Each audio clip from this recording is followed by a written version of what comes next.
Бұл күнде жан мен тәнді сезем ұғам, асасам тәнде ғана деген ұран.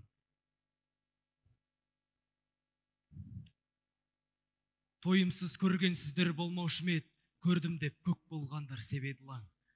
Бұл күнде көп пенденің құлқынғамы, ішсем, кисем, ұйықтасам деп ұмтылғаны, рухани жан азығын ойлаған кем, меңзесең философ деп жұлқынғаны. Бұл күнде еркек кіндік күрсіндірді, туысын жат, әйелін күңсің деді. Азабы опық жеген әйелінен қалғанда езілесің құрсілдері. Бұл күнде келін келсе апқаны жаны, әрине тұқымынан таңылғаны, қаратал баптағанмен банан бермес, сандырақ сен құрттың деп қағынғаны. Бұл күнде біреуілді қару етер, етеді бірі жетім бірі нөкер, баланы мысық та ит те туалады, бағалап бақ көргенде тәңір өпер.